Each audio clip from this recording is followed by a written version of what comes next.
What is up, Packer fans? It is Bears week. I am so excited. I cannot wait. I know you guys are pumped. We're less than like 48 hours away or so from kickoff now, and it is going to be the 205th meeting between the Chicago Bears and the Green Bay Packers. This one is at home at Lambeau, which does take a little bit of the pressure off of the situation for a lot of these guys. Um, Last week we could see that maybe for some of the young players the moment was too big. We saw communication issues on the defensive side of the ball between some of the veterans, but we know Jair wasn't there for a lot of the games last year. Him and Douglas haven't really played together at all, if you think about it. Him and Stokes haven't really played together at all, really, if you think about it, except for early on last year. The reason why they got Douglas is because Jair was out. So there's a lot of things that they can clean up on the backside. But big news out of Green Bay today. Probably the most exciting news of the whole season so far. We heard that, well, we'll start with Elgton Jenkins was a full participant at practice for the first time since his ACL injury last year. That's huge. I think he is going to play. He is likely, if he's a full participant on a Thursday, Friday, he should be ready to go for Sunday. I think they're gonna want to have him in there. You know, if it was a team where they really felt like, okay, the Packers can probably win this without these guys, then they probably wouldn't push him so much. But I really think they want him in this game for this rivalry against the Bears, divisional game, at home, kind of a must win in a way where you can't really lose two games to start the season against divisional opponents, and you don't want to start the season 0-2 in general. So they want to have their best guys out there. Obviously, if Elgton Jenkins can go, that would be a huge boost. I think he'd be in at right tackle, regardless of what happens with Bakhtiari. I think he'll be in at right tackle, but that does really solidify that right side. That, in a sense, you could kick Royce Newman into right guard. Jake Hansen would be the backup then at that position. On the left side, you'd leave Yash, and then left guard. John Runyan Jr. was also a participant at practice today, a limited participant, but concussion protocol allowed him to get back in there today, which means that he likely will be ready to go by Sunday. That's a good sign for the Packers. Him at left guard there. I think Zach Tom's pushing him for that spot because he played so well there. So it is going to be interesting to see what the Packers decide to do. Maybe they start with Tom. If he struggles, they let Runyan go in. Otherwise, maybe if Runyan starts and struggles, they'll let Tom go in. Runyan coming off the injury, I think they might lean towards starting Tom, and if he struggles, let Runyan go in. But, don't use him unless they have to because of the concussion. But other big news, David Bakhtiari was in team drills today. That means that LaFleur and the coaches and the health staff and everybody, the trainers and all those guys, and Bakhtiari himself, felt that he was in a good enough spot to be in team drills, and they wouldn't do that with him if he had any setbacks or barring any other issues. There was some video that surfaced of him after some pass setting drills where you could see him kind of favoring a limp in his leg, which a lot of people were speculating, well, no, he's favoring the other leg, or he wouldn't be walking like that. It might be because of his brace, but who knows the circumstances? Maybe he just had a stinger for a second. Who knows what the issue is? Obviously, overreaction to everything we see. But the fact is he practiced today, and he was in team drills, and that is a huge step forward. The first time he's taken part in team drills in over 20 months. And if we could get Bakhtiari back, Elgton Jenkins back, a healthy John Runyan Jr., fill in that other right guard spot with the best guy out of Hansen, Newman, and Tom, and then Josh Myers at center. That is a really, really awesome offensive line. I think with those guys, the sky is the limit. We all know it starts up front. We all know it starts in the trenches, offensive side of the ball and defensive side of the ball. So to have, your starting all-pro number, probably one or two left tackle in the game. We'll see how he is when he comes back from this knee injury, but he's still going to be a lot better than pretty much any other left tackle in the game. Then you add that piece with, Elgton Jenkins on the right side, who's an all-pro basically, if he can play a whole season, he'll be all pro at the position he picks. And it could be any position on the offensive line. I think he could do it at left tackle, guard. He even can play center. Jenkins is just a pro at every position on the offensive line. But I think if he does take this right tackle job, he'll be Pro Bowl, if not all pro at that spot. He is that elite. He is that good. Just really awesome to see that he is back. So then the other big news today, obviously, I brought up Allen Lazard being back at practice. Hopefully he was going to get some more reps. Well, he should be a full go for the game on Sunday, barring any crazy setbacks, on Saturday, which I do not see having anything happen. But technically, all these guys are questionable for the start of the game. I'm including John Runyan Jr., Lazard, Jenkins, and Bakhtiari. But that's better than doubtful, which, they were last week. And having John Runyan Jr. obviously off the concussion protocol is a good sign for him to be ready to go. Like I said, Jenkins being a full go was good. Lazard full go, that was good. And Bakhtiari getting a next step, that's awesome. I think Bakhtiari will be held off another week. I really think that they're going to take a little more time with him just to be sure.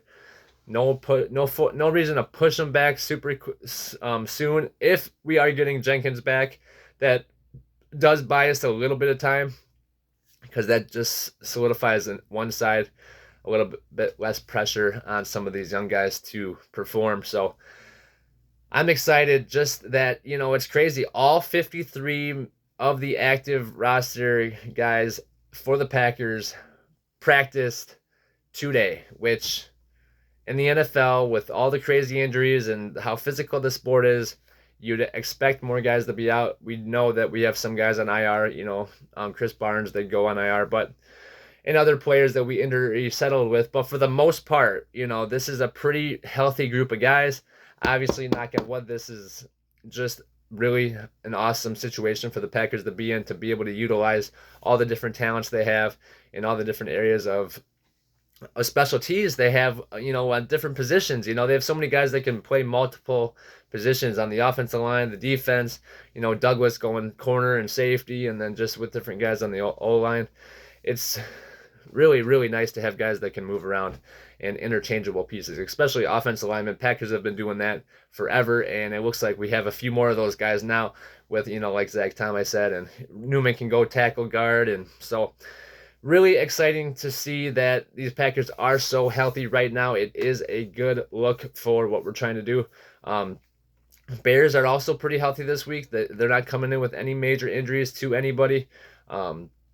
I know Velus Jones was kind of dealing with an injury, but he's a rookie. He's not really been in the mix. And otherwise, not a whole lot going on when it comes to what the Bears are dealing with when it comes to, like I said, injuries on that side of the ball. So Packers healthy, Bears healthy. No reason, no scapegoats this time going in. Packers really need to perform both sides of the ball.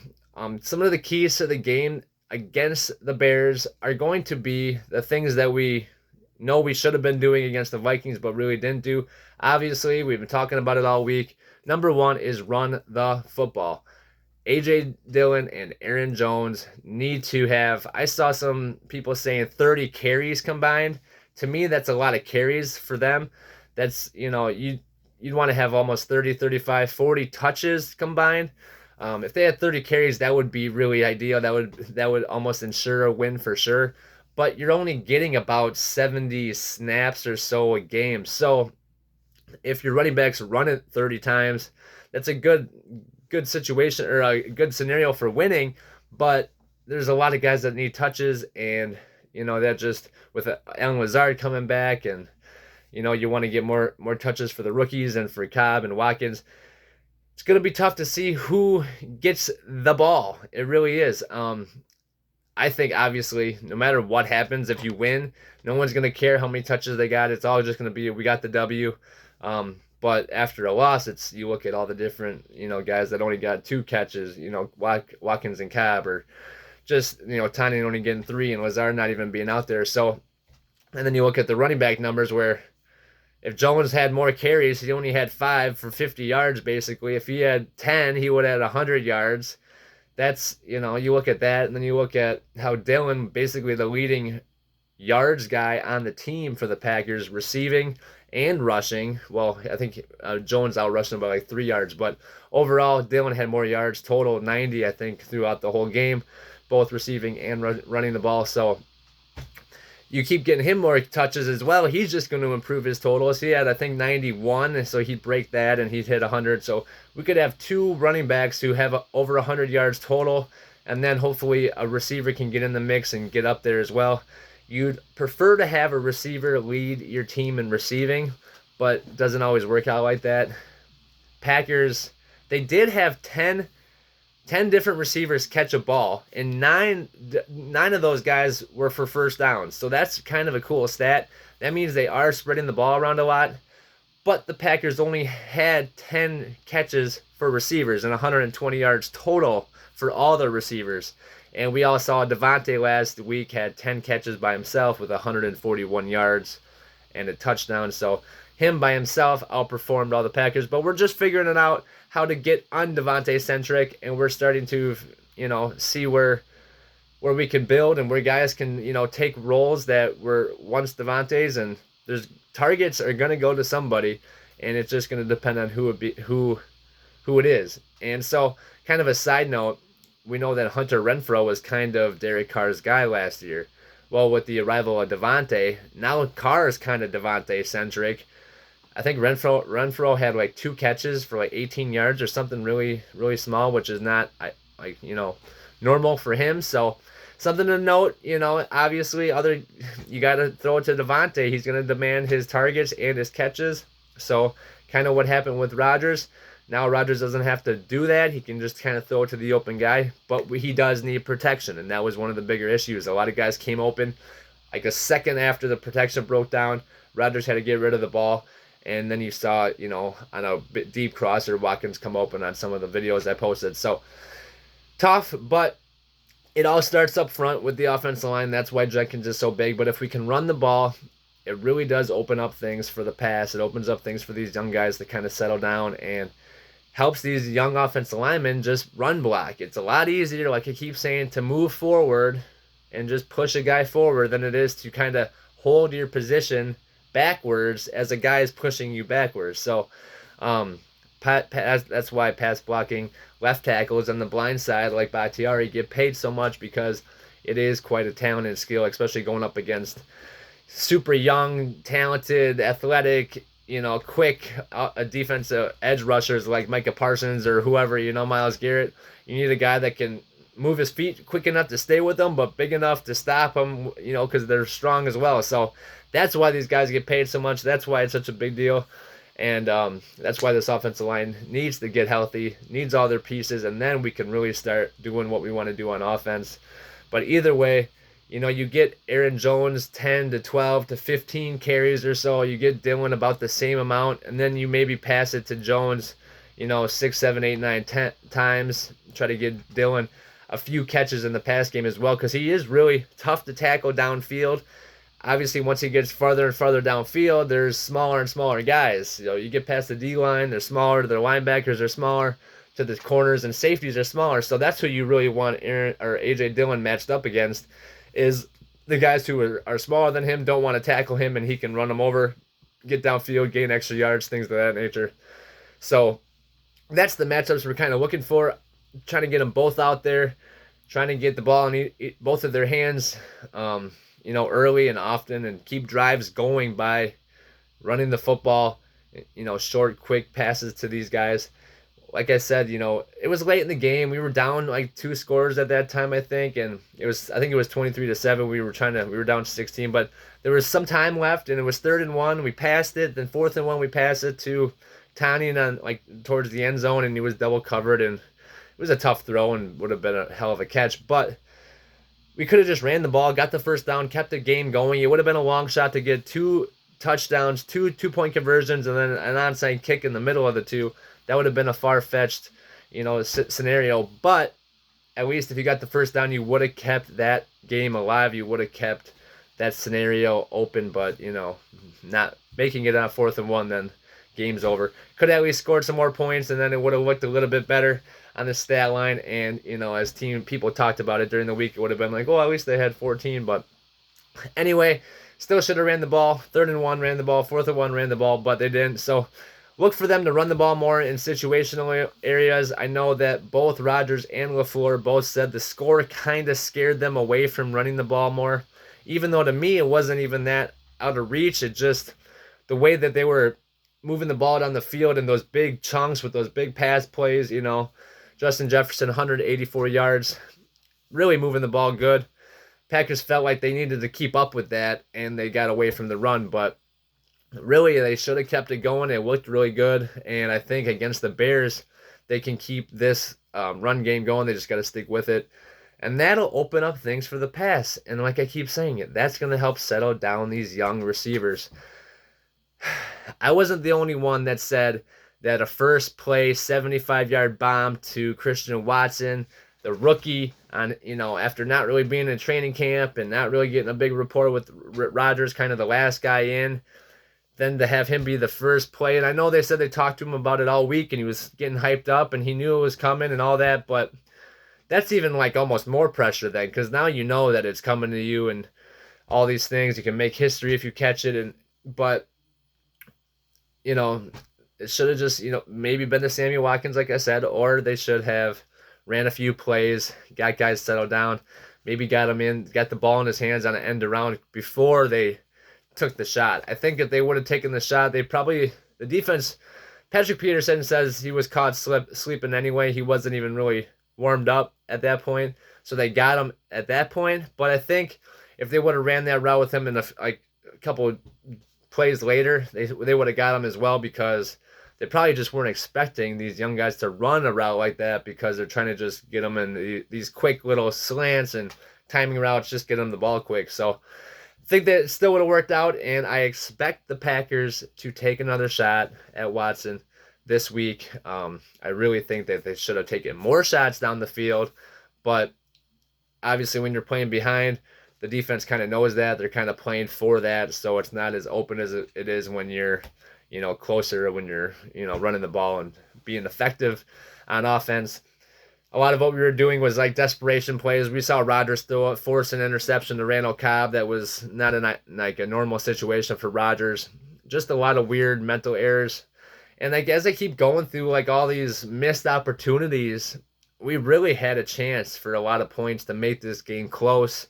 And then each scenario that adds points that we didn't, take advantage of, changes the scenarios later on in the game. And it would have been a lot different outcome if obviously Watson caught that one, if we didn't get stopped on 4th and 1 at the goal line, and then if we didn't get stopped on 4th and 1 towards the end of the game. All those different scenarios would have been way different, but that's where the Packers can learn from it. That's where they can see where their mistakes were made on the offensive side of the ball. And then just on the defensive side of the ball, like I keep saying, they all know that their communication was lacking. Joe Barry said the effort wasn't lacking. The heart wasn't lacking. All the energy that they're putting out in the field to try to make plays wasn't lacking. They were just out of position and not communicating right. So 6 or 7 plays they said that they want back on defense, but those 6 or 7 plays changed the outcome of the Vikings-Packers game. So that is why learning from the mistakes of that game to move on to the Bears and hopefully get a win. But so besides up front with the offensive line, Aaron Rodgers has to really take over as the leader of these young guys, as a leader of this team. Going to Watson so early was really an awesome way to kind of bring this little guy, or young guy, not little, he's 6'5", but bring this young guy under his wing and kind of show him, I got your back. But right after he dropped it, Rodgers didn't get him the ball again until the 4th quarter. They had to give him an end around mid-game to kind of get the ball in his hands again. I don't think Rodgers was, trying to just avoid throwing him the ball. There wasn't a whole lot of opportunities for anybody in general to catch passes. I mean, Watkins didn't get a lot of balls either. Cobb didn't get any more passes either after his last one. So it wasn't so much so that I think he was avoiding him. I just think that the opportunities didn't present themselves. But still, he didn't get another ball till the fourth quarter. And it's Rodgers' job kind of to just show this guy that these young guys like, okay, I know you're going to make mistakes. I'm going to come right back to you. I trust you. I know you can do it. I know you can make the play. Obviously, he has to send the message like, you can't do that. You can't make those plays, but you can do that in other ways besides kind of just cold shouldering them. And I think it's, it'd be a lot more beneficial to kind of show him how to go about what he should do instead of, just shutting them out completely. But Romeo Doubs played well. He had one weird route run, but otherwise, the rookies, you can see that the talent is there. You can see that they can play. So Rodgers just needs to kind of work with them, kind of develop them. I know, obviously, rookie OTAs and training camp and all these things, there's a lot of stuff happening. There's guys coming in, moving parts, guys trying to make the team. So there's a lot of different packages and depth chart scenarios and going with the twos and the threes and, all the different combinations of teammates playing together in practice. Now with the final 53, with the active roster, with, the season here, these guys are getting a lot more time together, one-on-one, or like just team-on-team, without so many other moving parts. Obviously, there's other players, but you know what I'm saying. There's not the 10 receivers on a team that are all getting their chance. There's only the 5 or 6, 7 that are actually running routes with the ones and actually getting some reps. So this time is really going to help. This whole season is going to help a lot. We're going to just see more and more growth from these young guys, but it really is Rodgers' job to kind of get these guys flowing, work with LaFleur, try to set up some easy throws, get people involved early. We really need to just keep getting first downs, keep drives going, keep pushing the ball down the field, keep the defense our defense off the field, keep our offense on the field, and try to just shorten the game. We start getting in a shootout, and we have these young guys, and that puts a lot of pressure on them. So we prefer to just kind of grind it out, win these games with good defense and running the ball. But after last week, the defense looks so shaky. So Rodgers, as the vet that he is, never has come off of a loss in the last 3 years without a win, and he has not come off a 0 touchdown, 1 interception game without a win. So he's 8-0 after those as well. So I think he will bounce back this game. I expect the whole Packers team to bounce back this game. Obviously, it's Bears week, so it's no time like the present. But besides, the offensive side of the ball, we know there's question marks about the receivers and the offensive line, and Rodgers kind of getting on the same page with everything. Running the ball should carry us where we need to go, but that we just have to stick with it. But the defensive side of the ball is going to make or break this team. It's going to make or break this game. It's going to make or break the entire season. They were all chattering about them being a number 1 defense, about being tops in the league. I was talking about how their defensive line looks so good with Gary and Smith and Clark, and then how their linebackers with Campbell and Walker, and then with their corners, they have 3 really good corners with Stokes, Douglas, and Jair, and then with the safeties, Amos and Savage. And we'll start there. They had their worst rated PFF grade for a game in their careers. Either of them had the worst game on the same game at the same time. That won't happen again, but the corners were out of position. Stokes was like his lowest grade, his PFF grade of his career. Jair didn't play great either, but it was really his first time communicating with Douglas and Stokes and back on the field in a long time. He was probably the best of the guys, but he still wasn't great.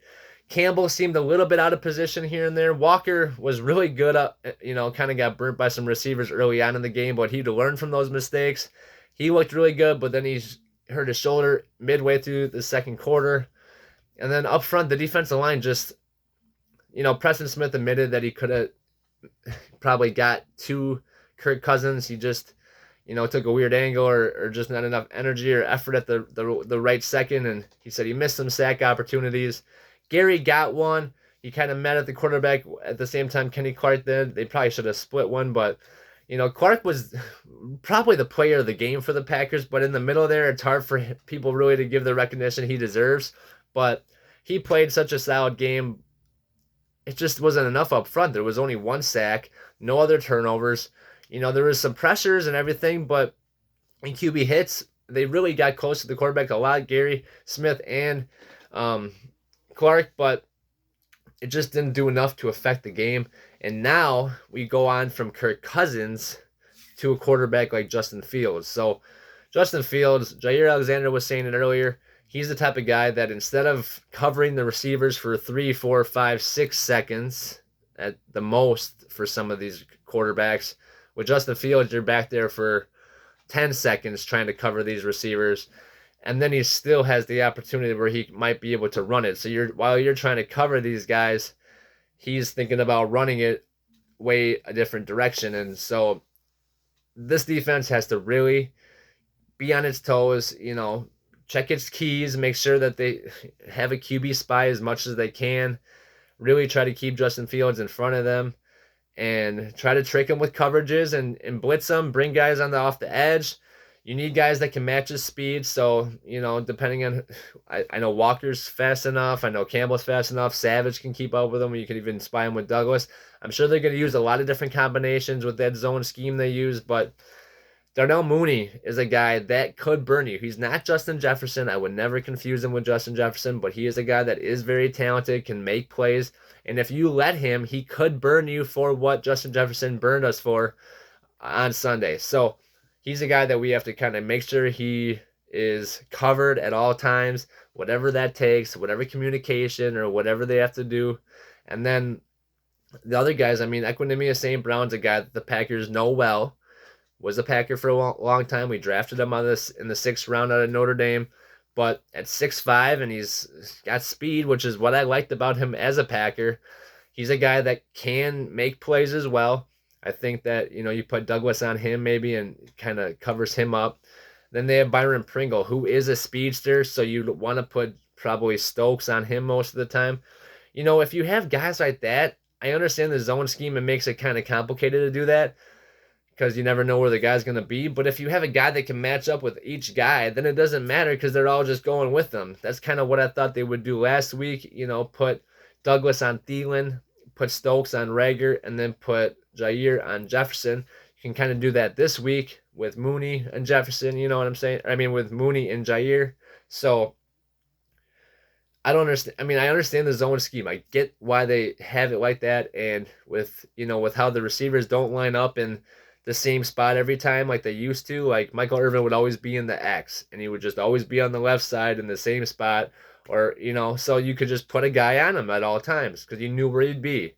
Now they move him all around. So now, like what we used to do with Devontae, they do with Justin Jefferson, where he's in the slot or he's in motion. Now he's in the X and he's in the Y, he's in the Z, and now he's in the backfield. So it's hard to have a guy on him because what are the other 10 guys going to do? Because we never know where he's going to be. So it makes it hard to play man-to-man because not everybody's going to know where their man is based on where the one guy is lined up. So, but how I kind of combat that is if you have 3 guys that are going to cover their top 3 guys, just kind of make them go there. And then there's, obviously less that the rest of the guys have to figure out. But it shouldn't be more than, the running backs or the linebackers kind of cover the running backs or tight ends, whatever one's on their side, they kind of get. And that should kind of eliminate that. And then the safeties, if there's a tight end or a wide receiver on their side, they cover them too. So to me, the zone scheme they're like out scheming themselves where it's like, okay, you have the talent, just kind of match them up. Why are you putting them out of position when all you have to do is put them in position and they're going to succeed?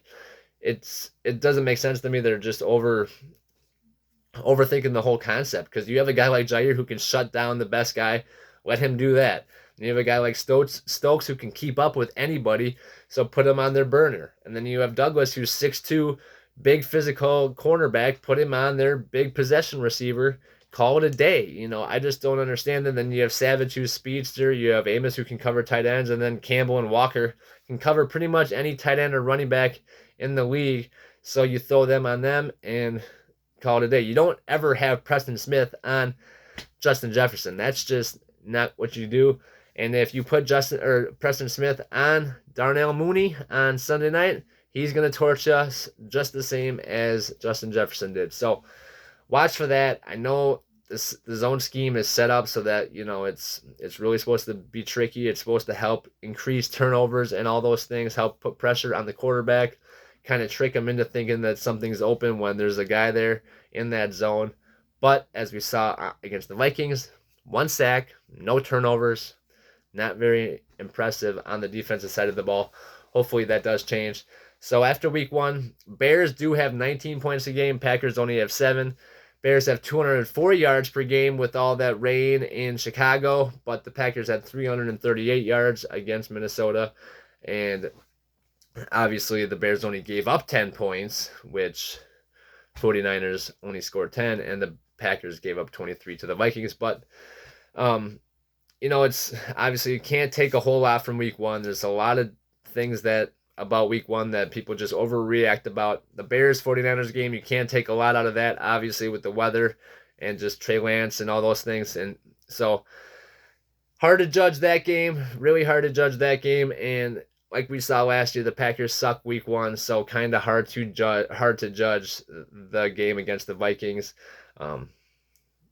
Rodgers said, well, we scored 4 more points than last year, so we made some improvements, which I guess you did, but left a lot of points out there, really looked, sloppy on defense, and offense made mistakes that they don't normally make. So I look for a big bounce back game against Chicago. I really think that this team is going to want to prove that last week was a fluke, that, their offense can get into a better rhythm than that, and their defense is going to want to show that, we are elite. Last week we don't know what that was, just knocking out the kinks on communication, but I think that they're just going to get better as the year progresses. Normally we know that offense or defense is ahead of the offense, like when it comes to training camp, when it comes to the start of the season, but it looks like both sides of the ball are slow this year to start. Chicago is going to be a great team to kind of have a bounce back game against. We need it, especially because we're going to Tampa after that, and then it's kind of a tough road with London, and then a road 3-game road stretch a few weeks after we have a home game against the Jets or the Giants. So that's later on though. Focus on the Bears first. It is Bears week, the 205th meeting. Rodgers is 22-5 when it comes to the Chicago Bears, which is really crazy if you think about it. That all doesn't matter. This is a whole new season, whole new Bears team. They have new weapons, kind of a new defensive look without Khalil Mack and Akeem Hicks. And then, Eddie Jackson's there still, and they still have Roquan Smith, who Rodgers was talking about a lot, very highly. And then they have, like I said, Justin Fields with 2 really good running backs, Khalil Herbert and David Montgomery. Both of those guys can run the ball and catch the ball. And then, like I mentioned, some of their receivers, Pringle and Mooney and EQ. And so I know they have Sharp, but I don't think he was playing. And Velus Jones, I think, is still hurt. But still, the Bears have some weapons. Cole Kmet is a decent tight end.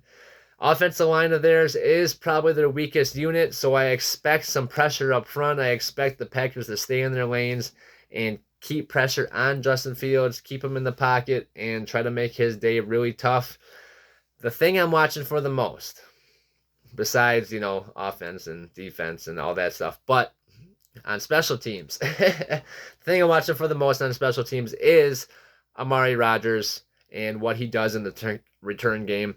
This is going to be the game that I think the Packers are going to decide whether or not Amari has a role on this squad or not. Really, he is not a receiver. Rodgers came out and said he's returning for us right now. That's all I have to say about that. He came out and said, I'm the returner right now. I'm going to try to help in the return game. It's a long season, but I don't have a role in this offense right now, so we'll just see what happens. But I'm just going to be ready for my role when it comes. To me, it sounds like either he did something in practice where he was running the wrong routes, didn't know the playbook, didn't really understand what Aaron Rodgers wanted, and so Amari kind of got kicked out of that receiver role. He's undersized at 5'9". He's not really a burner. He's got some speed, but not really a burner. And with all these young guys coming in, Watson and Dobbs, and you still have Watkins and Cobb and I mean, and Winfrey even. There's enough receivers and Samari. I like him too, but he's they're ahead of Amari Rodgers, so he's got a lot of guys to wait that are probably going to succeed. That he's never going to get his chance, and so his only role really is kick returner right now, and punt return. Bisaccia said he did okay in the punt returns. There's one that he wished he would have either let go or I think he would have let go because it was within the 10 or whatever, but he ended up fair catching it. Still, the Bears have kind of a porous kick coverage team. If you cannot get a good kick return against this Bears team, I think you have to move in a different direction. I know Rico Gafford is a burner. He's a corner, but he was kind of a guy that we gave looks to as a kick returner. I don't know who's on the free agent marker for kick returns. Maybe we can get Devin Hester to come back. I'm just kidding. But, yeah, we need to have a spark on that side of the ball. We need a guy that can, flip the field or just give some energy to the offense. And Amari Rodgers just hasn't been able to do that last year or this year. He wasn't really effective on offense last year with 4 catches.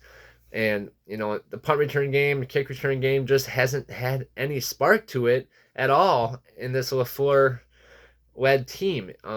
It's never really been a huge strong suit for the Packers, but it would be nice to have a little bit of an explosion on that side of on any of those returns. You put Watson back there, you put Dobbs back there, I think you can get some production, at least equivalent to what Amari Rodgers is giving you, and then you can, keep that roster spot. I do like Amari Rodgers as the person. I think he's a really good kid. I think he wants to do well. I think he does try really hard.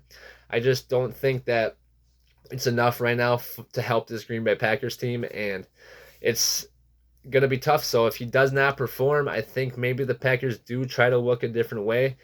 Like I said, there's other guys on this team or other guys that they could bring on this squad that can help him in other areas as well as on special teams. Amari is strictly a special teamer, so if you can kind of have a guy that has a dual role, you'd prefer to have that. But we'll see. Remember last year, Jakeem Grant, the Bears punt returner, returned a 97-yard punt against the Packers. And, so our special team woes against the Bears have gone back for a long time. That's why I brought up Devin Hester. It was like every time we punted to Hester, he would return it. Kind of seems like Grant was the same way. He was really an explosive kick returner. He is out for the season. I don't think he's on the Bears squad anymore, but I think he ended up out for the season anyway with his respected team. But that doesn't mean that we still don't have to be diligent on punt coverage and kickoff coverage. So far, so good this season. They played well last week. We need more on the return game from Rodgers. Punting game was great, and so far 1 for 1 on extra points this year for Crosby. His only kick has been good, but something to watch for just on the kick return game. See if Amari Rodgers can kind of set an explosion off for this Packers offense. They do need a spark, and if the Bears do come down and score, and let's say something happened on offense and then the defense gave up a play, if Amari Rodgers can get a big kick return at a spot where the Packers need some spark or some energy, that is huge. That brings so much to this team that they need, and he can really have a role in that. He just has to step up his game and start performing. We'll see what he does. Like I said, this Bears coverage team is not as good as some other ones, not as good as the Vikings. So if there's any team that Amari Rodgers can do it against, it would be the Chicago Bears team. So, all right, guys, get ready for the 205th meeting between the Chicago Bears and the Green Bay Packers Sunday night football, 7 p.m. or 7:20 or whatever. Don't forget to like this video and subscribe to the channel.